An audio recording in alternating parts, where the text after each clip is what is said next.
पुरानी पेंशन की मांग लगातार शिक्षक कर्मचारियों अधिकारियों के द्वारा की जा रही है और ये बहुत ही हास्यास्पद स्थिति है। अभी मैं देख रहा था, माननीय वित्त मंत्री जी का जवाब आया कि क्या वित्त मंत्री बताएंगे दिनांक 1 जनवरी 2024 से 7 मार्च 2024 तक पुरानी पेंशन बहाल किए जाने हेतु मुख्यमंत्री / वित्त मंत्री / अपर मुख्य सचिव वित्त को संबोधित प्रदेश के विभिन्न कर्मचारी संगठनों द्वारा कितने प्रस्ताव हुए। माननीय मंत्री जी का उत्तर आया 8 पत्र प्राप्त हुए। माननीय सभापति महोदय, इसकी गहनता से जांच कराई जाए, क्योंकि लगभग 20 कर्मचारियों के शिक्षकों के संगठन हैं जो लगातार सरकार को पुरानी पेंशन की मांग को लेकर पत्र प्रेषित करते रहते हैं। इसकी एक बार जांच अवश्य कराई जाए। दूसरा बिंदु जो सबसे महत्वपूर्ण है, माननीय सभापति महोदय, क्या नई पेंशन योजना के अंतर्गत कर्मचारियों में असंतोष व्याप्त है? माननीय सभापति महोदय, मंत्री जी का उत्तर आया कि नहीं। 1 अक्टूबर 2023 को दिल्ली के रामलीला मैदान पर लाखों लाख शिक्षक कर्मचारी पुरानी पेंशन की मांग कर रहे थे। माननीय सभापति महोदय, मुझे यह पता नहीं कि वह कौन सा जश्न मनाया जा रहा था रामलीला के मैदान पे कि नहीं हमें पुरानी पेंशन नहीं चाहिए इसलिए हम सब लोग इकट्ठा हो रहे हैं। ये तो असत्य वाचन है, सदन को गुमराह किया जा रहा है।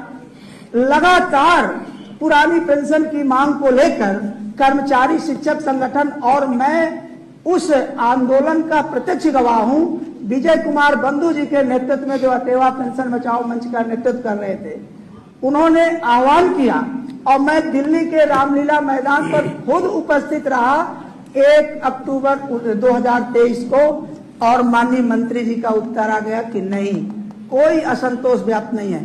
तो मैं यह जानने का प्रयास करूंगा पीठ के माध्यम से कि फिर वह कौन सा जश्न मनाया जा रहा था, किस खुशी में लाखों लाख लोग वहां इकट्ठा हो रहे थे। अगर कोई असंतोष व्याप्त नहीं, सब प्रसन्न है, तो फिर आंदोलन किस बात के लिए किया जा रहा था? पहला बिंदु तो ये।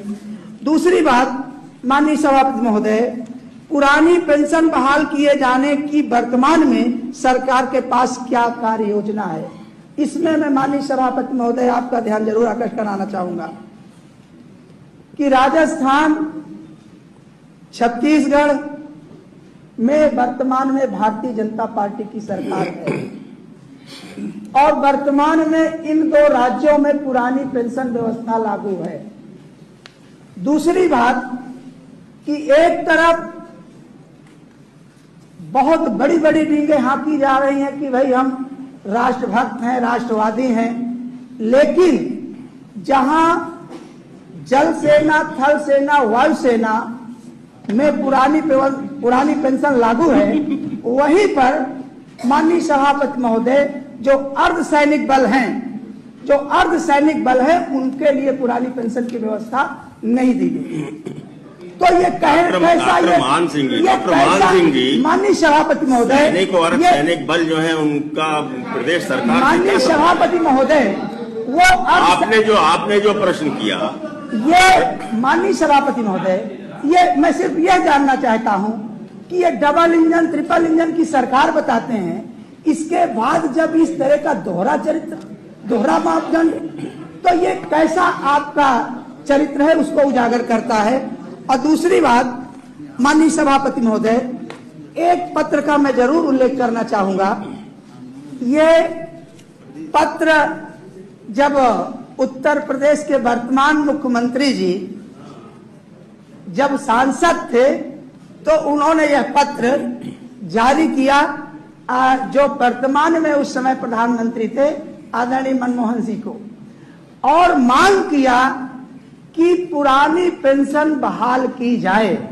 और आज माननीय सभापति महोदय, जब खुद आप मुख्यमंत्री के कुर्सी में बैठे हुए हैं उसके बाद आप पीठ को गुमराह कर रहे हैं, जनमानस को गुमराह कर रहे हैं। आप बता रहे हैं कि नहीं, कोई आक्रोश नहीं है, कोई आंदोलन नहीं हो रहा है। तो माननीय सभापति महोदय,